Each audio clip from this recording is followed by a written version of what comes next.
الحمد لله رب العالمين والصلاة والسلام على سيد الأنبياء والمرسلين وعلى آله وصحبه أجمعين ومن تبعهم بإحسان إلى يوم الدين أما بعد.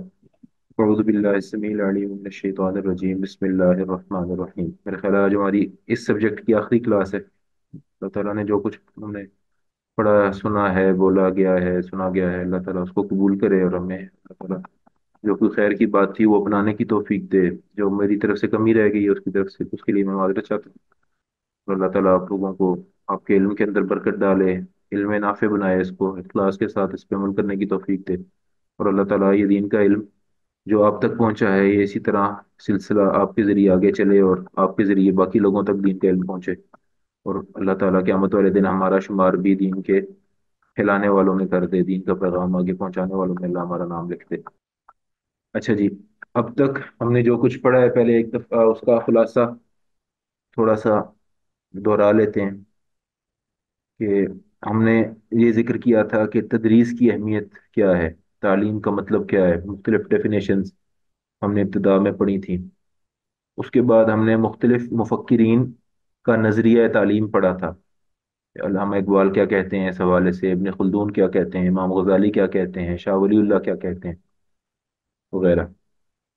اس کے بعد پھر ہم نے بلومز ٹیکسونومی کو پڑھا تھا کہ بچے کے جو مراحل ہوتے ہیں تعلیم حاصل کرنے کے وہ کیا ہے.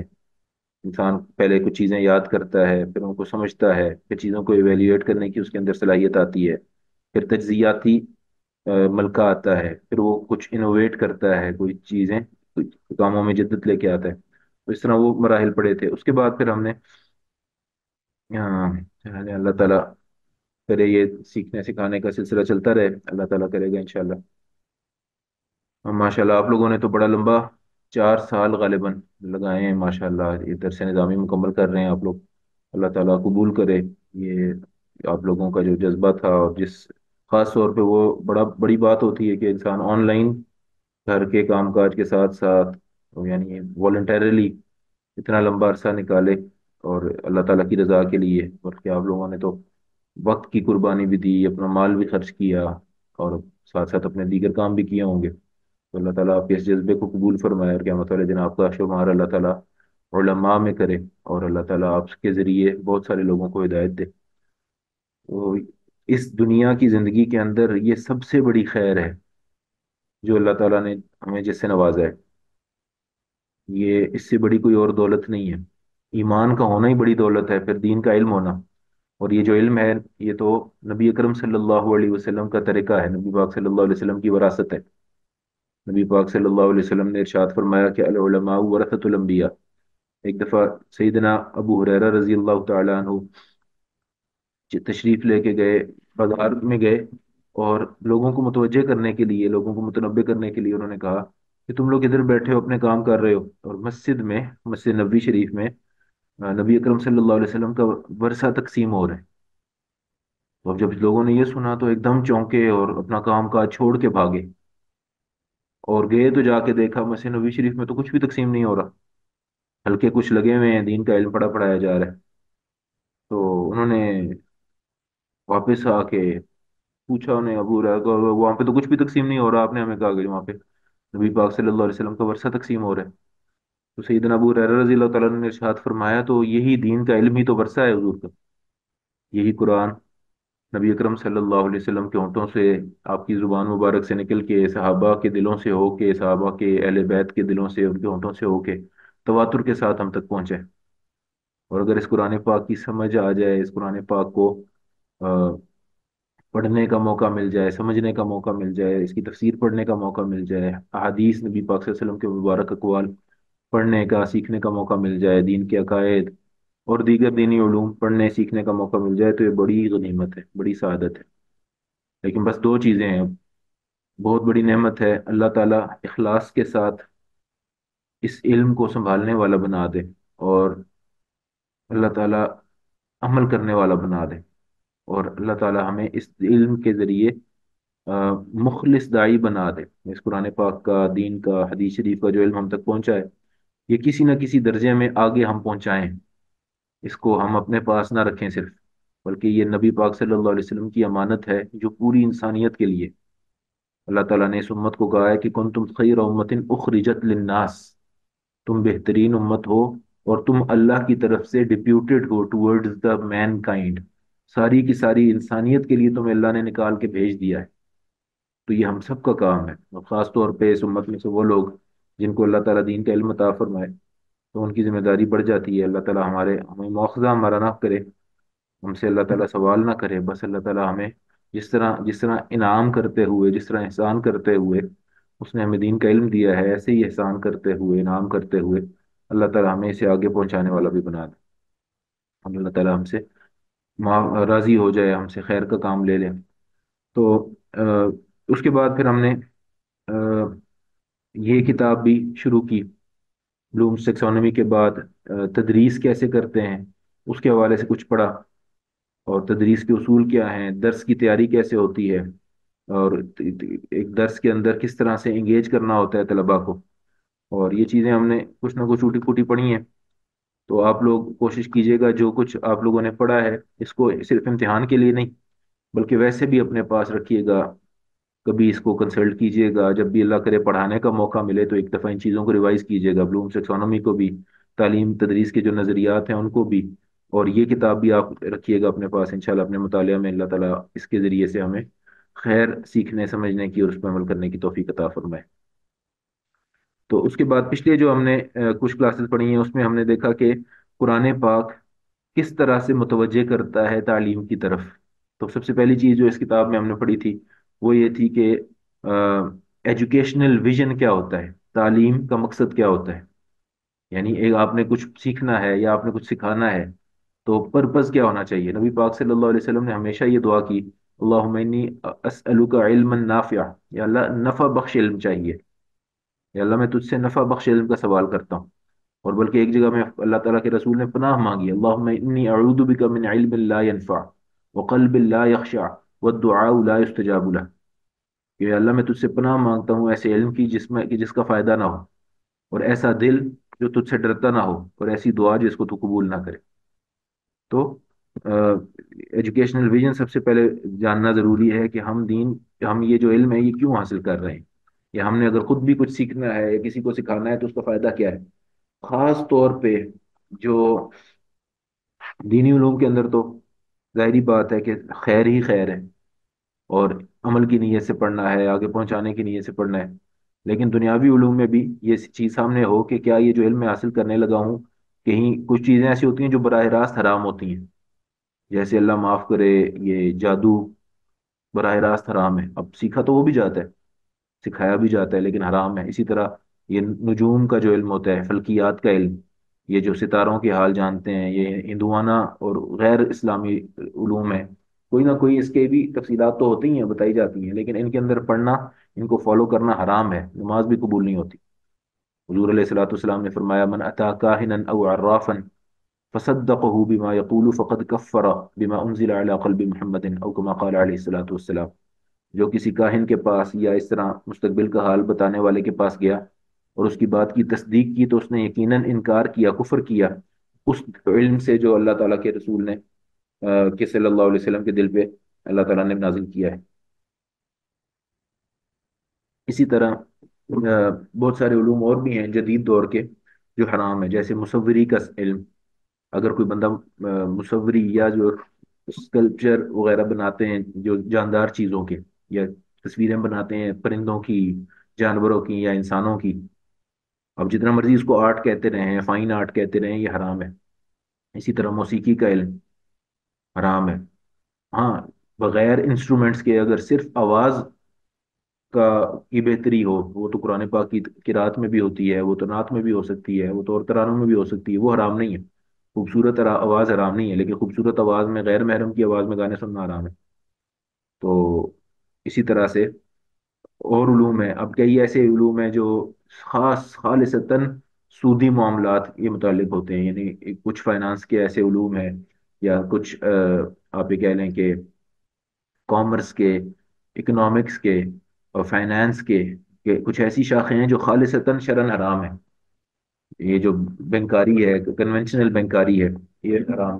اسلامی بینکاری کے حوالے سے بھی چیزیں ایسی نہیں ہیں کہ بالکل بلیک اینڈ وائٹ ہوں، کچھ ایریاز ادھر بھی گرے ہیں، ان میں بھی مزید اصلاح کی ضرورت ہے، لیکن بہرحال یہ مسلمانوں کی ذمہ داری ہے کہ وہ ایسی بینکاری متعارف کروائیں، ایسی فائنینشیل جو ہے طریقہ کار کاروبار کرنے کا، لین دین کا، خرید و فروخت کا متعارف کرائیں جو 100% حرام سے پاک ہو۔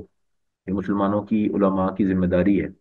یہ ہو نہیں سکتا کہ کسی چیز کی قیامت تک ضرورت ہو اور دین کے اندر اس کے اصول موجود نہ ہو۔ تو وہ اصول جاننا اور ان اصولوں کے مطابق بے شک وہ ایسی بینکاری ہو جو کمرشل نہ ہو، یعنی جو جس کے اندر کوئی مالی منفعت نہ ہو، لیکن جو ضرورت کے ٹرانزیکشنز ہیں ان کو کیٹر کرنے کے لیے ایسا بینکنگ کا نظام اور ایسا فائنینشیل نظام، ایسا اکنامک نظام وضع کرنا اور لوگوں کو سامنے فراہم کرنا جو بالکل حرام سے، سود سے، غرر سے، دھوکے سے اور ظلم سے پاک ہو، یہ ذمہ داری ہے علماء کی، اور اس کے اوپر محنت کرنا بھی ہم سب کی ذمہ ہے۔ اللہ تعالیٰ ہمیں اس کی توفیق دے۔ اسی طرح سے آ، پھر یہ جتنے بچوں کو خاص طور پہ استاد کا یہ بھی کام ہے کہ اللہ تعالیٰ ہمیں اس کی توفیق دے کہ جب بھی ہمیں موقع ملے بچوں کو پڑھانے کا تو بچوں کو اس حوالے سے سمجھائیں اور بچوں کو اس حوالے سے متنبع کریں کہ ضروری نہیں ہے کہ ہر وہ کام، ہر وہ پروفیشن جس میں کمائی اچھی ہے اس کو اپنا لینا چاہیے۔ سب سے زیادہ ضروری اور اہم چیز یہ ہے کہ کوئی بھی پروفیشن چوز کرنے سے پہلے یہ دیکھا جائے کہ یہ کیا پروفیشن سے کمائی گئی کمائی حلال ہے یا حرام ہے، یا ایون یہ کہ یہ کام بھی جو ہم کرنے لگے ہیں یا سیکھنے لگے ہیں اس کا کرنا حلال ہے یا حرام ہے۔ تو صرف آج کل اللہ معاف کرے یہ دیکھا جاتا ہے کہ جی کیا پڑھیں گے تو کیا پروفیشن ہوگا اور اس پروفیشن میں کتنی کمائی ہوگی اور اس کی کتنی ڈیمانڈ ہے اور اس کی بنیاد پہ کتنی، اس ڈگری کی بنیاد پہ کیسی نوکری ملے گی، کہاں ملے گی، وغیرہ وغیرہ۔ تو یہ صرف جان لینا کافی نہیں ہے، بلکہ ہر ایک معاملے کے حوالے سے تفصیلات کا جاننا کہ اس فیلڈ کے اندر کون کون سی چیزیں جائز ہیں، کون کون سے کام ناجائز ہیں۔ تو اس حوالے سے آپ لوگ بھی اپنی انپٹ ضرور دیں۔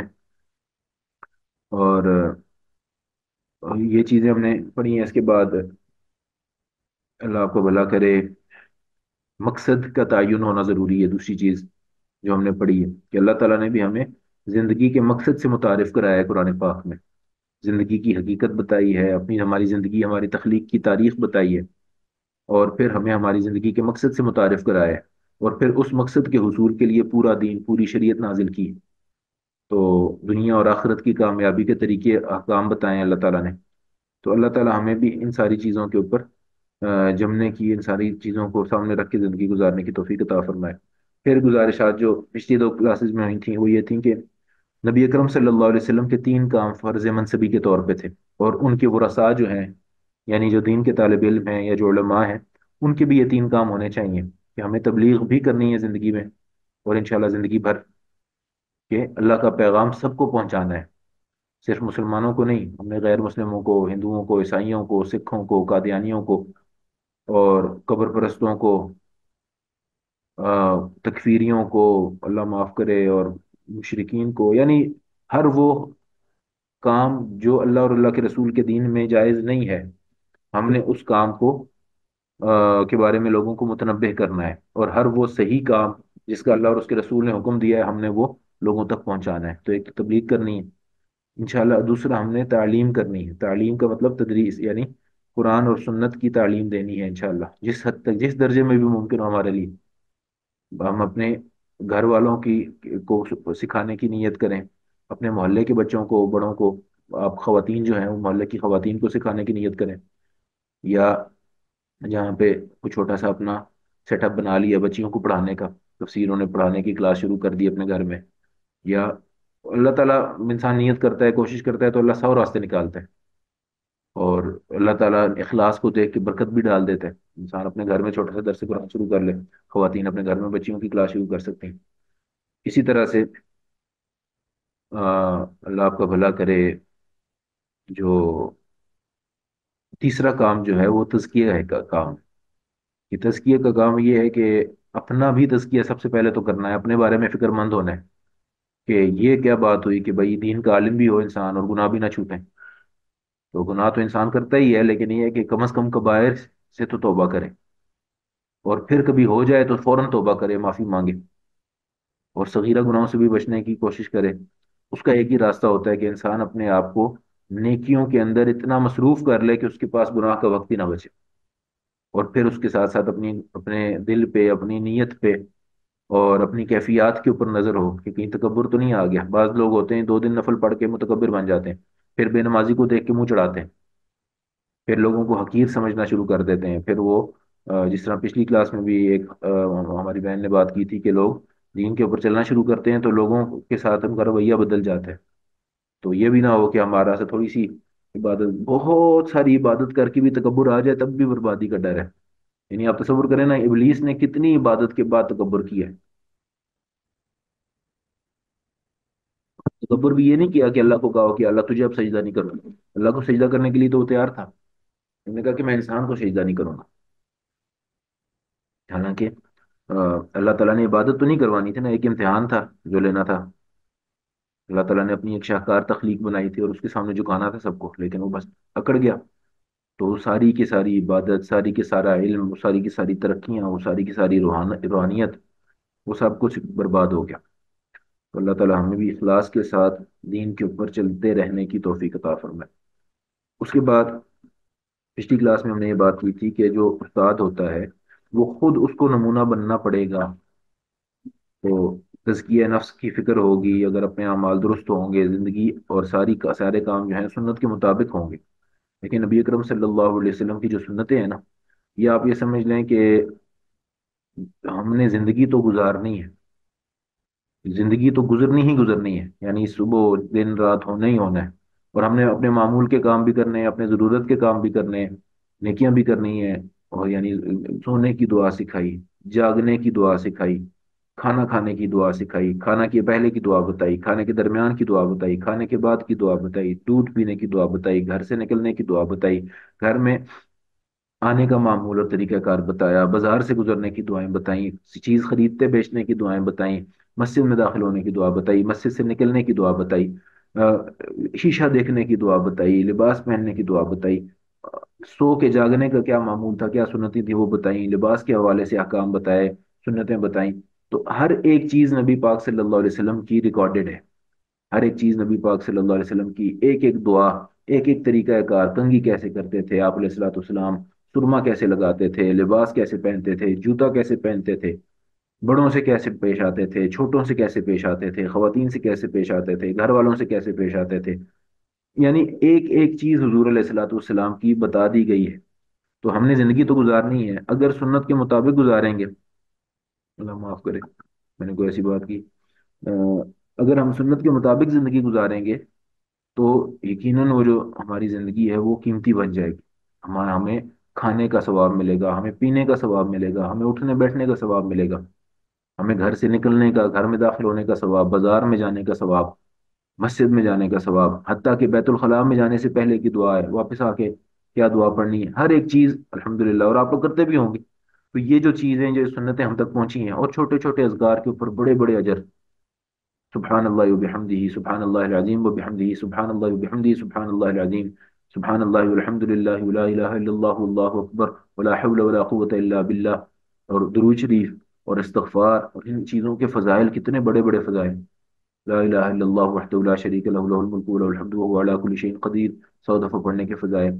مسنون صورتیں جو نبی پاک صلی اللہ علیہ وسلم تلاوت فرماتے تھے، فجر میں کیا پڑھتے تھے، وطروں میں کیا پڑھتے تھے، سونے سے پہلے کیا پڑھتے تھے، جمعے والے دن کیا پڑھتے تھے، مغرب کے بعد کون سی صورت پڑھتے تھے، تو اتنی بے شمار تعلیمات ہیں نبی اکرم صلی اللہ علیہ وسلم کی زندگی کی۔ تو اگر یہ زندگی سنت کے مطابق ہو جائے تو ہماری ساری زندگی عبادت بن جائے۔